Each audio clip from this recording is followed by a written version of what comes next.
Hello लोगोफोर, नोंथांमोनखौ आंनि बे इउटिउब चेनेलाव गोदान भिडिअजों लोगोसे बरायबावबाय। स' लोगोफोर, दिनै जों बेयाव मोननै टपिकनि सायाव सावरायगोन।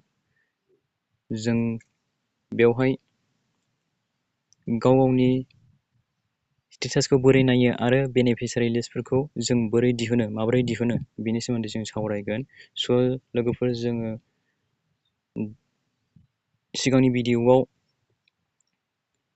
इक्वेशननि सोमोन्दै सावरायदोंमोन। जोङो इक्वेशनखौ माबोरै बानायो, माहाय थांनानै बानायनांगौ, माबोरै बानायनांगौ बेनि सोमोन्दै जोङो सावरायखांबाय। नोंथांमोनहा बुजिबायबो जानांगौ, रोंबायबो जानांगौ। दा जों बेवहाय सावरायगोन गाव गावनि स्टेटास, पेमेन्ट स्टेटासखौ माबोरै नायो आरो जों बेनिफिसियारि लिस्टफोरखौ माबोरै दिहुनो बेनि सोमोन्दै जोङो सावरायगोन लोगोफोर। दा जोङो बेनि थाखाय सिगाङावनो गुगोल क्रोम ब्राउजारावहाय फैग्रोनांगोन। जों दा गुगोल क्रोम ब्राउजाराव दंफैयो लोगोफोर। दा जों गुगोल क्रोम ब्राउजाराव सार्च खालामनांगोन पिएम किसान। जों पिएम किसान सार्च खालामबाय लोगोफोर।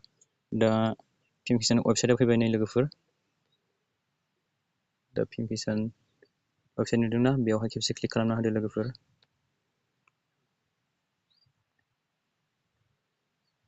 जों क्लिक खालामबाय। दा बेखौहाय एसे स्क्रल डाउन खालामदो।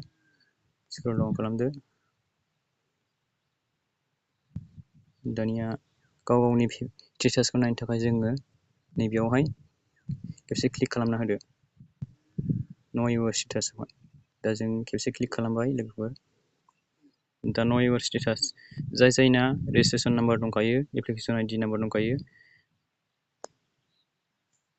बिसोरो गाव गावनि रेजिस्ट्रेसन नाम्बारखौहाय नैबे इनबक्सआवहाय होनो हासिगोन। आरो नैबे केपचा कड नुदोंना लोगोफोर, बे केपचा क'डखौ नैबेहाय होफैबानो जाबाय। बिनि उनाव नैबे गेट अटिपि आवहाय क्लिक खालामना होबानो जाबाय। होमब्लानो गाव गावनि स्टेटासखौ नुगोन आरोखि। आरो जायना रेजिस्ट्रेसन नाम्बार गैया, रेजिस्ट्रेसन नाम्बार गोमाबाय, रेजिस्ट्रेसन नाम्बारखौ जों बोरै मोनगोन? नैबे न' इउर स्टेटास नुदों लोगोफोर, न' इउर रेजिस्ट्रेसनाव खेबसे क्लिक खालामना होदो। जों क्लिक खालामबाय। दानिया जों आधार नाम्बारजों नायोबा साबसिन जायो लोगोफोर। आधार नाम्बार होनानै नायोब्ला साबसिन जायो। आधार नाम्बार होनानै दानिया जों नायनोसै। नैबे आधार नाम्बार होनानै नायनोसै जों लोगोफोर। बेवहाय जों खेबसे क्लिक खालामबाय बक्सआव। बिनि उनाव जोङो आधार नाम्बारखौहाय नैबे इनबक्सआवहाय इन्टार खालामनांगोन। बिनि उनावहाय नैबे केपचा कड नुदों लोगोफोर, बे केपचा क'डखौहाय नैबे केपचा इनबक्स सिङावहाय होनांगोन। बिनि उनाव नैबे गेट मबाइल अटिपिआव बेवहाय क्लिक खालामना होनांगोन खेबसे। होमबानो नोंनि रेजिस्ट्रेसन नाम्बार गोमानाय रेजिस्ट्रेसन नाम्बारखौ मोनफिनगोन। आरो बैयावहाय रेजिस्ट्रेसन नाम्बारखौ होनानै नोङो नोंनि स्टेटासखौ नायनो हागोन। दानिया बे मोनसे टपिकआ जोब्बाय लोगोफोर। दानिया जोङो नेक्स्ट टपिकआव थांनि। दानिया नेक्स्ट टपिकआव थांसै लोगोफोर। दा नेक्स्ट टपिकआनो जाबाय लोगोफोर बेनिफिसियारि लिस्ट। दा जों बेनिफिसियारि लिस्टखौ बोरै नायो? दा बेनिफिसियारि लिस्टखौ नायनो थाखाय जोङो बेनिफिसियारि लिस्ट नुदोंना लोगोफोर, बे बेनिफिसियारि लिस्टआवहाय खेबसे क्लिक खालामना होनांगोन। जों खेबसे क्लिक खालामना होबाय लोगोफोर बेयाव। दा नैबेयावहाय नै लोगोफोर मा बिदों बेहाय लोगोफोर नायदो। स्टेट बिदों लोगोफोर, गावबा गावनि स्टेटखौ सेलेक्ट खालामनांगोन। गावबा गावनि डिस्ट्रिक्टखौबो सेलेक्ट खालामनांगोन। बिनि उनाव साब डिस्ट्रिक्टखौ सेलेक्ट खालामनांगोन। ब्लकखौबो सेलेक्ट खालामनांगोन लोगोफोर। बिनि उनाव लास्टआव भिलेजखौ सेलेक्ट खालामनांगोन। ओमफ्राय गेट रिपर्ट बेवहाय क्लिक खालामना होबानो जाबाय।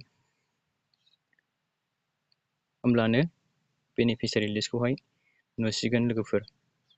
दा नोंथांमोनहा आंनि भिडिअखौ नायनानै एसेबाबो बुजिबाय जानांगौ आरो रोंसिगोन, आं बेखौ आसा खालामबाय लोगोफोर।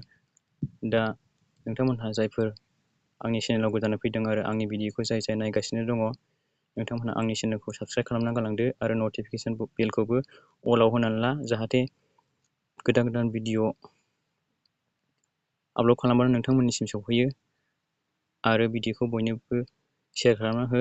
बेजों लोगोसे लाइक आरो कमेन्ट खालामना गालां। स' बेनोमोन लोगोफोर दिनैनि भिडिअआ। बिदिखौ आं बेखिनियावनो दोनथ'नाय जाबाय। स' लोगोफोर, नेक्स्ट भिडिअआव लोगो मोनफिनगोन। Thank you for वाचिं।